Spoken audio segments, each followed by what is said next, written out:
नमस्कार दोस्तों, कैसे हो आप सब? बढ़िया होंगे, फर्स्ट क्लास होंगे। देखिए दोस्तों, मैथ में अपने टॉपिक पढ़ लिए हैं, परसेंटेज पढ़ लिया है, एवरेज वाला पढ़ लिया है और टाइम डिस्टेंस एंड स्पीड वाला भी पढ़ ही लिया है। ठीक है, और अब अपन पढ़ेंगे नया टॉपिक जो कि बहुत ही इंपॉर्टेंट टॉपिक है। टॉपिक का नाम है अपना प्रॉफिट एंड लॉस। टॉपिक का नाम क्या है? Profit and loss. देखिए दोस्तों, आज की जो क्लास होगी प्रॉफिट एंड लॉस की, वो क्लास होगी बेसिक क्लास। कौन सी होगी? बेसिक क्लास होगी। ठीक है, क्या है कि बड़ा पढ़ाने से पहले थोड़ा छोटा पढ़ा दे तो अच्छा रहेगा। नॉर्मल चीज़ बता दे तो बड़ा पढ़ने में स्वाद आएगा। ठीक है, नहीं तो स्वाद वाली बात नहीं रहेगी। तो पहले अपन पढ़ेंगे बेसिक क्लास कि प्रॉफिट एंड लॉस होता क्या है, इसको कैसे अपन डिफाइन करते हैं, केस क्या क्या होता है, कितने केस होते हैं, अमाउंट का केस किसे कहेंगे, भाव का केस किसे कहेंगे, प्रतिशत लाभ कैसे निकालेंगे, प्रतिशत हानि कैसे निकालेंगे, और होल वैल्यू क्या होती है, सारा बता दूंगा इस वीडियो में। लेकिन आपको छोड़ के कहीं भी नहीं जाना है। देखिए, चैलेंज देता हूँ मैं आप लोगों को। क्या करता हूँ? चैलेंज देता हूँ। जिसको मैथ नाम से भी नफरत है ना, आज वो भी प्रॉफिट एंड लॉस अच्छे से सीख जाएगा। ये मेरा चैलेंज है आप लोगों के साथ में। ठीक है, लेकिन आपको छोड़ के कहीं भी नहीं जाना है। ठीक है, क्लास में को छोड़ना नहीं है बीच में, क्योंकि छोड़ दोगे तो फिर समझ में आने वाली कोई बात ही नहीं है। ठीक है, तो छोड़ना नहीं है। देखिए, बेसिक क्लास है तो बेसिक क्लास में कुछ वर्ड्स होते हैं, उनके बारे में हमें सीख लेना जरूरी है, पता होना चाहिए। ठीक है, तो देखिए, एक तो होती है सीपी। ठीक है, एक होता है सीपी, दूसरा होता है एसपी, तीसरा होता है प्रॉफिट, चौथा होता है लॉस, पांचवा होता है एमआरपी। ठीक है, ये कुछ वर्ड्स हैं जिनके बारे में हमें जानना जरूरी है। क्या है जिनके बारे में हमें जानना जरूरी है? देखिए, सीपी जो होता है, सीपी का मतलब होता है कॉस्ट प्राइस। सीपी का मतलब क्या होता है? कॉस्ट प्राइस, यानी हिंदी में बोलते हैं इसको क्रय मूल्य। क्रय मूल्य। ठीक है, अब क्रय मूल्य होता कौन सा है? क्रय मूल्य होता क्या है? क्रय मूल्य कहते किसको है? देखिए दोस्तों, मान लो कि मैं किसी दुकान पर गया और दुकान पर जाकर मैंने मांग लिया पार्ले जी बिस्कुट। दुकान पर गया और दुकान पर मैंने क्या मांगा? पार्ले जी बिस्कुट मांग लिया। ठीक है, बिस्किट मांग लिया। दुकानदार ने कहा कि भाई कितने रुपए का है ये? 5 रुपए का है। कितने रुपए का बताया है? 5 रुपए का। ठीक है, तो ये पार्ले जी बिस्किट मैंने 5 रुपए में खरीद लिया है। दुकानदार से क्या कर लिया? 5 रुपए में बिस्कुट को मैंने खरीद लिया है। तो ये जो सीपी है यानी कॉस्ट प्राइस, जो क्रय मूल्य, वो क्या है? 5 रुपए है। 5 रुपए है, यानी दुकानदार से किसी सामान को या किसी वस्तु को अपन ने जिस प्राइस में खरीदा है वो क्या है? क्रय मूल्य होता है, यानी कॉस्ट प्राइस होता है। दूसरा होता है एसपी। दूसरा क्या होता है? एसपी। इसे बोलते हैं सेलिंग प्राइस। सेलिंग प्राइस, और हिंदी में बोलते हैं विक्रय मूल्य। हिंदी में क्या बोलते हैं भाई? विक्रय मूल्य। हिंदी में बोलते हैं इसको विक्रय मूल्य, यानी किसी वस्तु को दुकानदार के द्वारा जितने रुपए में बेची जाती है, जितने रुपए में बेची जाती है। यानी पार्ले जी बिस्कुट को दुकानदार ने कितने रुपए में बेचा? 5 रुपए में बेचा है। कितने रुपए में बेचा भाई? 5 रुपए में बेचा है। ये क्या हो गया? इसका एसपी हो गया, यानी सेलिंग प्राइस हो गया, यानी विक्रय मूल्य हो गया। देखिए, 5 रुपए क्या हो गया था? क्रय मूल्य, क्योंकि हमने बिस्कुट को कितने रुपए में खरीदा है? 5 रुपए में खरीदा है, तो वो क्या हो गया? इसका क्रय मूल्य हो गया। दुकानदार ने इसको कितने रुपए में बेचा है? 5 रुपए में बेचा है, तो इसका सेलिंग प्राइस कितनी होगी या विक्रय मूल्य कितना हो गया? 5 रुपए हो गया। ठीक है, दूसरा होता है प्रॉफिट। तीसरा क्या होता है? प्रॉफिट। प्रॉफिट का मतलब होता है लाभ, सभी जानते हैं। प्रॉफिट का मतलब क्या होता है? लाभ होता है। देखिए, लाभ, मान लो कि मैंने एक वस्तु को 800 रुपये में खरीदी। 800 रुपये में खरीदी और बेची कितने रुपए में उसको? 1000 रुपये में। 1000 रुपये में बेच दी। देखिए, मैंने खरीदी कितने रुपए में? खरीदी कितने रुपए में है? 800 रुपये में खरीदी और बेची कितने रुपए में है? 1000 रुपये में बेची है। ठीक है, यानी मुझे क्या हुआ है? 200 रुपये का 200 रुपये का लाभ हुआ ना। 200 रुपये का लाभ हुआ है। मुझे क्या हुआ है? 200 रुपये का लाभ हुआ है। यही जो होता है वो क्या होता है? प्रॉफिट होता है, आपका लाभ होता है। ठीक है, अब लॉस की बात करते हैं। लॉस, फोर्थ क्या है? लॉस। देखिए, लॉस कि मैंने एक वस्तु यानी कोई भी वस्तु मान लो उसको कितने रुपए में खरीदा, 1000 रुपये में खरीद लिया।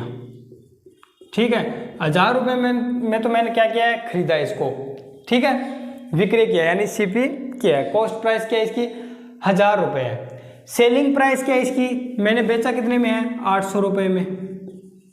800 रुपये में बेच दिया है। कितने रुपए में बेचा है, 800 रुपये में बेच दिया है। तो अब ये बताओ मुझे कि इसमें हमें लॉस हुआ है कि हानि हुई है, सॉरी प्रॉफिट हुआ है कि लॉस हुआ है। लॉस और हानि तो एक ही होगी, है ना। तो प्रॉफिट हुआ है या फिर लॉस हुआ है। देखिए 1000 रुपये में खरीदी, बेची कितने में है, 800 रुपये में, यानी 200 रुपये हमारे क्या लगे, घर से लग गए। 200 रुपये हमारे क्या लगे हैं भाई, घर से लगे हैं। तो हमें प्रॉफिट थोड़ी हुआ है, प्रॉफिट नहीं हुआ ना, लॉस हुआ है। कितने रुपए का, 200 रुपये का लॉस हुआ है। तो लॉस का मतलब हानि। ठीक है, समझ गए। तीसरा होता है फिफ्थ वाला है एमआरपी। ठीक है, एमआरपी, एमआरपी को हिंदी में बोलते हैं अंकित मूल्य।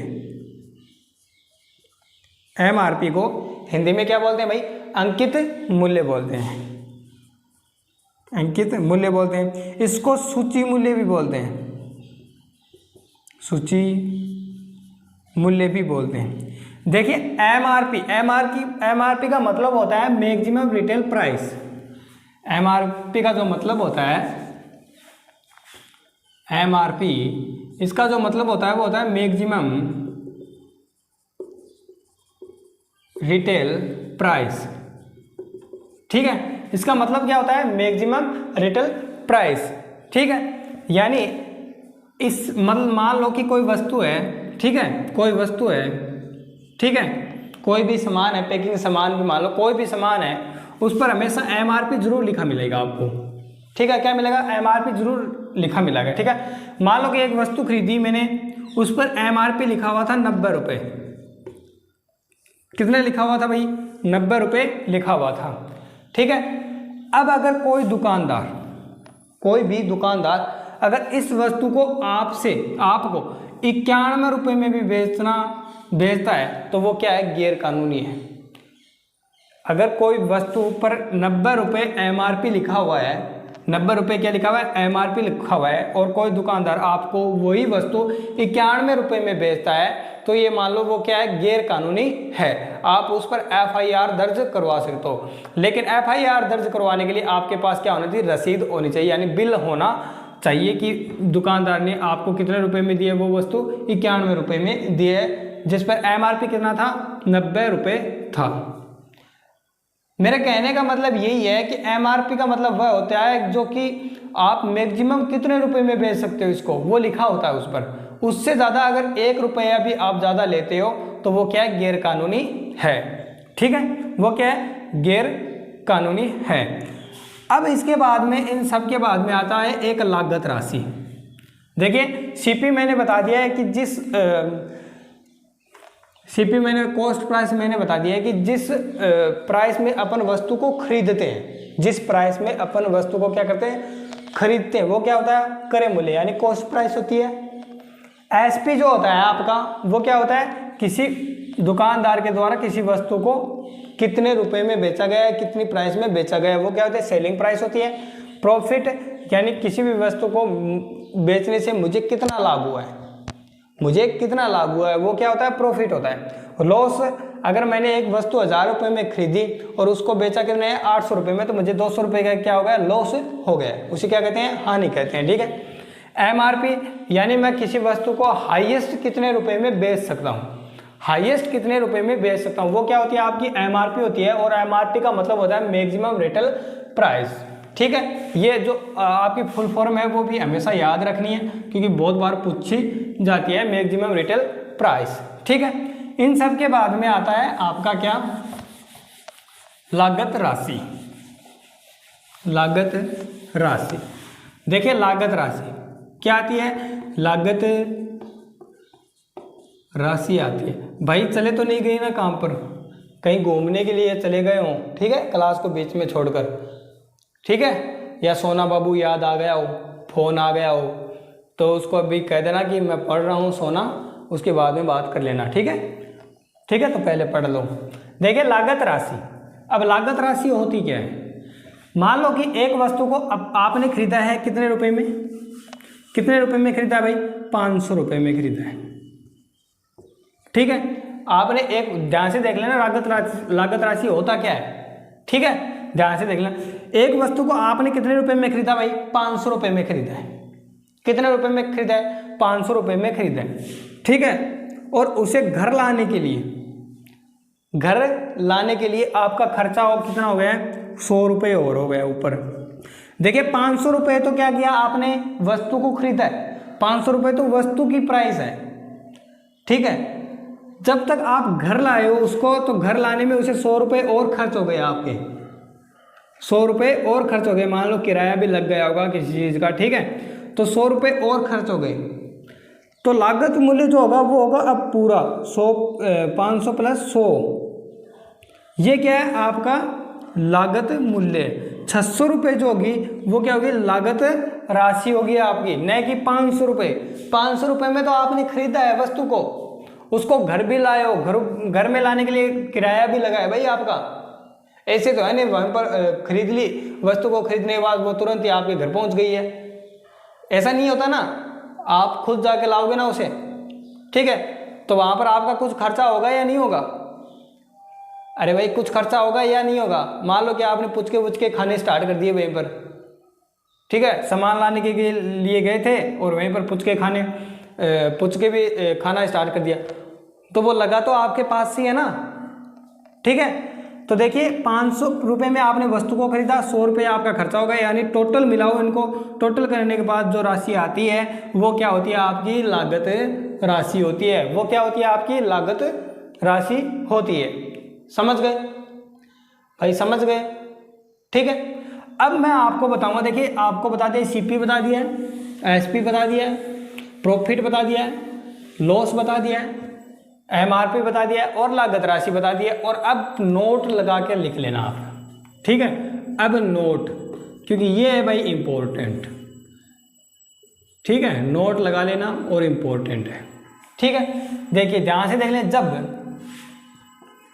जब सीपी एसपी व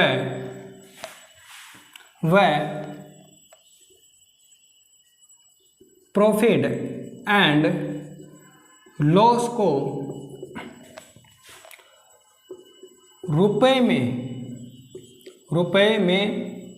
दर्शाया जाता है, रुपए में दर्शाया जाता है, तो इसे अमाउंट का केस कहते हैं,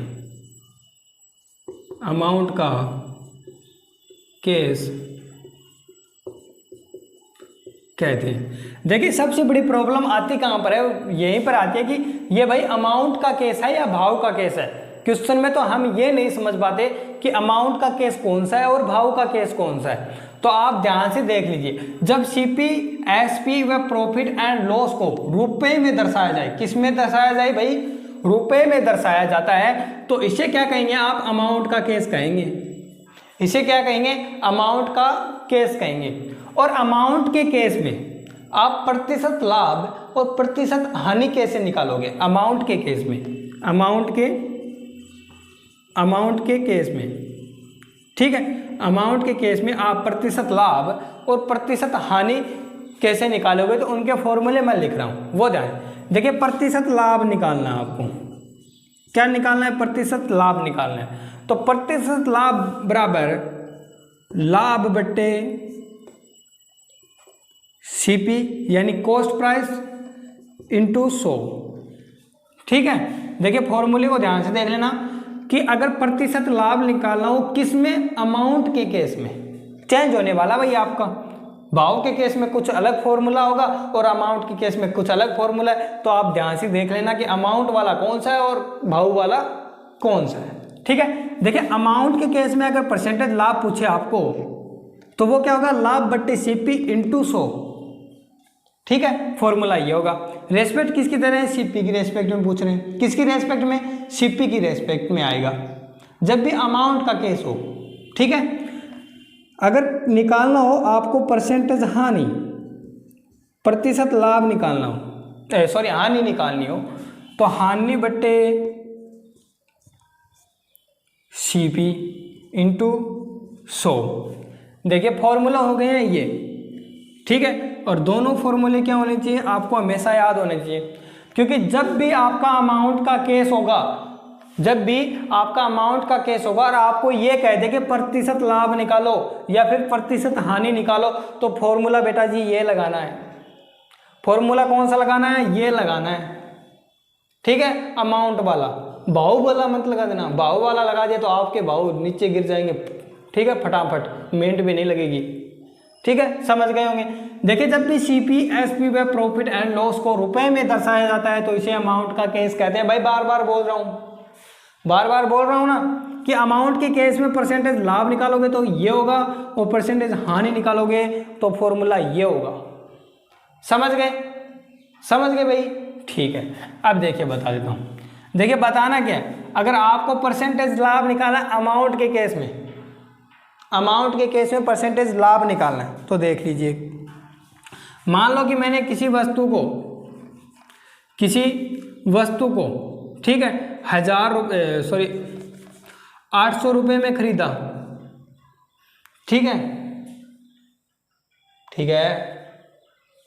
भाई, 1000 रुपये में खरीदा है, 1000 रुपये में क्या कर दिया, खरीदा है। देखिए परसेंटेज लाभ निकालेंगे अपन, क्या निकालेंगे, परसेंटेज लाभ निकालेंगे। कितने रुपए में खरीदी है एक वस्तु को, 1000 रुपये में खरीदी है, और बेचा मैंने इसको कितने में है, बेचा कितने में है, 1200 रुपये में। यानी आपको लाभ यहाँ पर कितने रुपए का हुआ है भाई, 200 रुपये का लाभ हुआ है।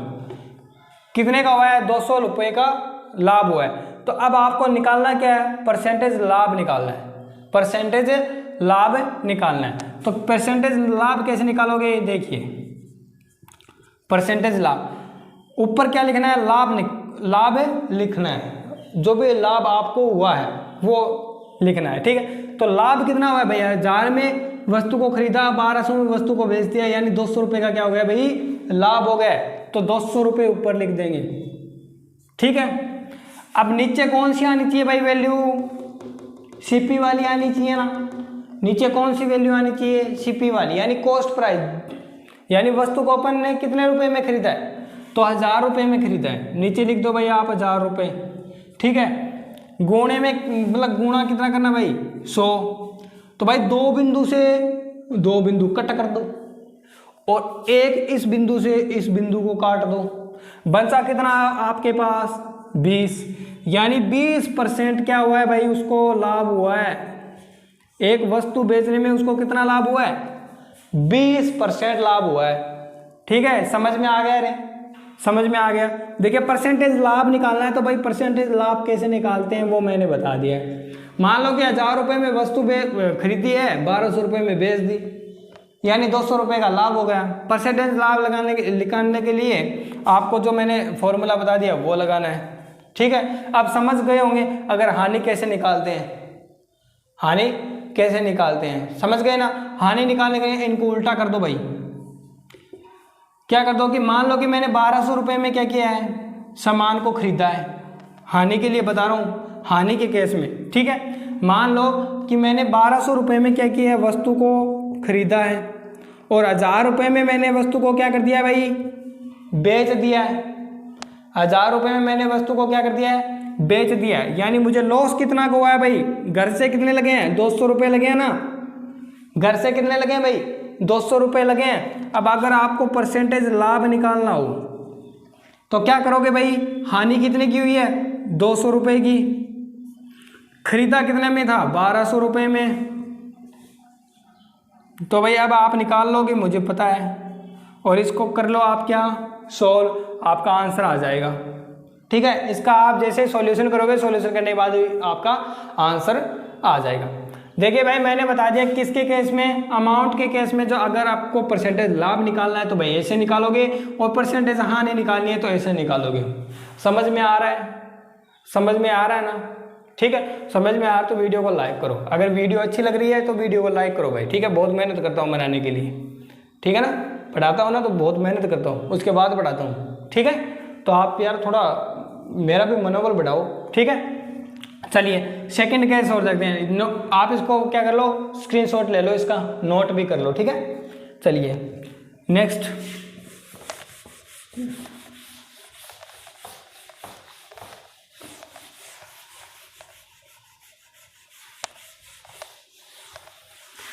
अब बात करते हैं कि भाव का केस किसे कहेंगे, ठीक है। अमाउंट का केस मैंने बता दिया है, अमाउंट का केस मैंने बता दिया है, लेकिन भाव का केस, तो भाव का केस क्या होगा, जब सीपी, एसपी एंड प्रॉफिट व लॉस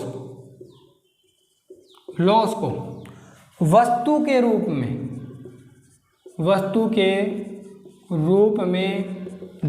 जाता है,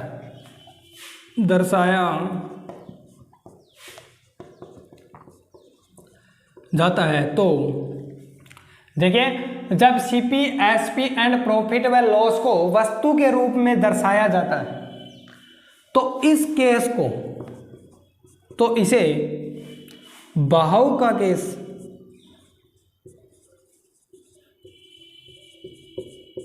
केस कहते हैं भाई। देखिए समझ गए होंगे भाव का केस किसे कहते हैं। देखिए अमाउंट के केस में उसे किससे दर्शाते थे, रुपए से दर्शाते थे अमाउंट के केस में, और मतलब भाव के केस में कहेंगे सीपी, एसपी एंड प्रॉफिट व लॉस को वस्तु के रूप में दर्शाएंगे। किसके रूप में, वस्तु के रूप में दर्शाएंगे, ठीक है। समझ गए, अरे समझ रहे हो ना, ठीक है। देखिए नोट कर लीजिए आप इसको कि भाई जब भी सीपी, एसपी एंड प्रॉफिट व लॉस को वस्तु के रूप में दर्शाया जाता है तो इसे भाव का केस कहते हैं। किसका केस कहते हैं भाई, भाव का केस कहते हैं। और भाव के केस में परसेंटेज लाभ व हानि कैसे निकालेंगे, प्रतिशत लाभ व हानि कैसे निकालेंगे। तो देखिए फॉर्मूला क्या होता है, परसेंटेज लाभ कौन से केस में भाई, भाव के केस में। किसके केस में, भाव के केस में। तो देखिए लाभ करना वही है, लाभ बट्टे, लेकिन बट्टे में वहां पर क्या किया था, सीपी ली थी अपन ने, कॉस्ट प्राइस की वैल्यू ली थी, और यहां पर क्या लेंगे, एसपी यानी सेलिंग प्राइस की वैल्यू लेंगे, ठीक है। याद रखना है ये चेंज है, बहुत बड़ा चेंज है ये, बाकी सेम करना है। देखिए अमाउंट का जैसे ही केस आया अपन ने यहाँ पर किसकी वैल्यू ली, कॉस्ट प्राइस यानी सीपी की वैल्यू ले ली थी, ठीक है। और जैसे मतलब लाभ मतलब भाव का केस आ रहा है और भाव के केस में अपन किसकी वैल्यू लेंगे भाई, एसपी की वैल्यू लेंगे। ये चेंज बहुत बड़ा चेंज है, ठीक है। बहुत से बच्चे क्या करते हैं, सीपी लगाकर निकाल देते हैं या फिर एसपी लगाकर ही अमाउंट का केस भी निकाल देते हैं, जो कि गलत हो जाता है, जो कि क्या हो जाता है, गलत हो जाता है। तो आपको हमेशा याद रखना है, ठीक है। आपको हमेशा क्या करना है, याद रखना है। चलिए क्या हुआ है, अगर परसेंटेज लाभ निकालना आपको किसके केस में, भाव के केस में, तो आपको नीचे क्या लगाना है, एसपी लगाना है, ठीक है। और प्रतिशत हानि भी निकालनी हो तो हानि बटे एसपी और इनटू 100।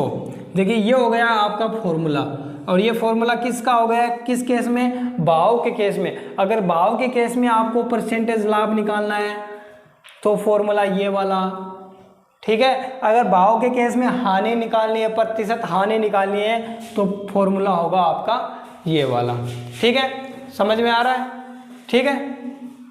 चलिए अब इसका मैं उदाहरण छोटा सा उदाहरण दे देता हूँ, ठीक है। एग्जाम्पल करवा देता हूँ, एग्जाम्पल देख लीजिए भाई। देखिए मैंने किसी वस्तु का एग्जाम्पल कौन सा है, भाव के केस का, भाव के केस का एग्जाम्पल है ये, ठीक है। मान लो कि सीपी जो है वो है आपका 15, सीपी जो है वो आपका क्या है 15, और एसपी जो है वो है आपका 12 आम।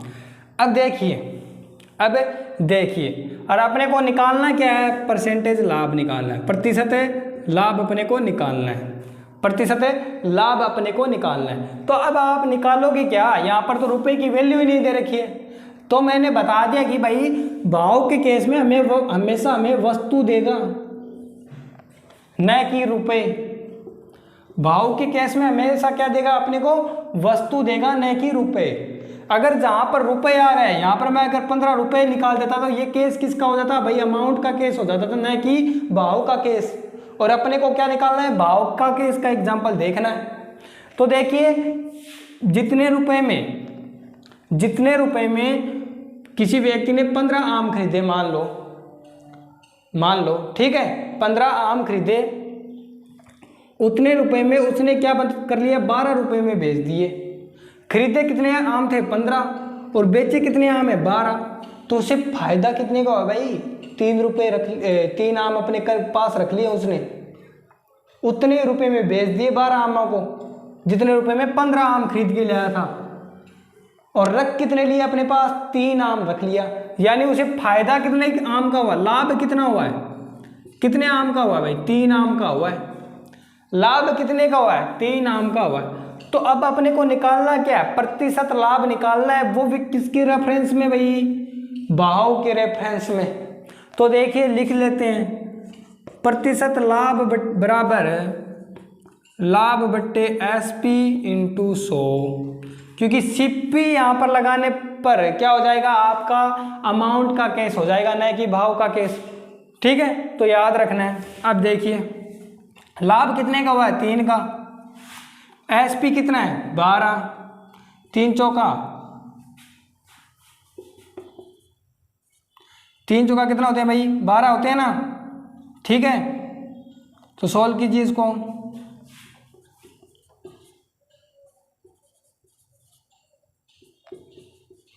25, यानी 25% लाभ हुआ उसको। कितना परसेंट हुआ है भाई, 25% लाभ हुआ है। समझ गए हो ना भाई।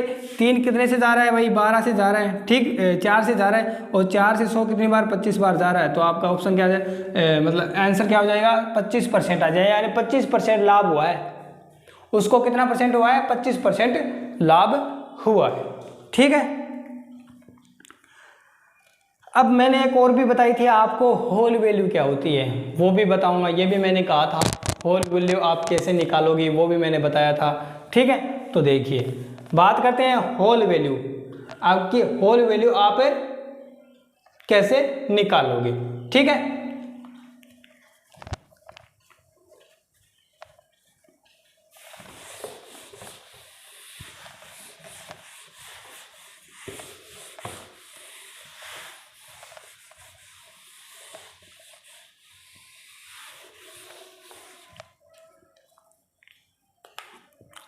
अगर देखिए होल वैल्यू की बात करते हैं,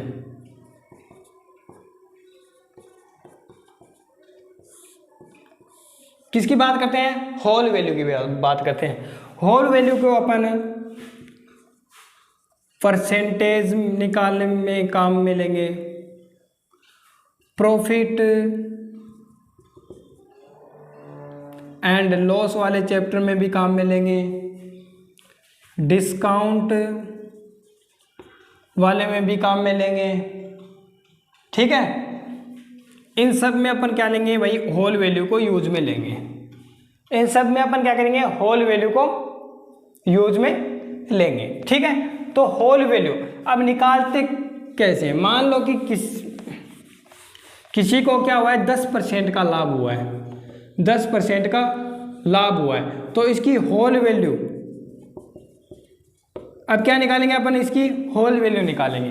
तो भाई कितने का लाभ हुआ है, 10% का लाभ हुआ है, तो 10/100, 10/100 यानी 1/10% का लाभ हुआ है। लाभ हुआ है तो अपन इसमें क्या करेंगे भाई, +1 करके ऊपर कर देंगे। तो क्या होगा, 11/10, 11/10 है। यानी आपकी जो होल वैल्यू आई है वो कितनी आई है, 11/10 आई है। होल वैल्यू क्या है भाई, 11/10 है। देखिए परसेंटेज लाभ पूछा था तो 1/10 लाभ हुआ था, परसेंटेज में 10% लाभ था तो 1/10।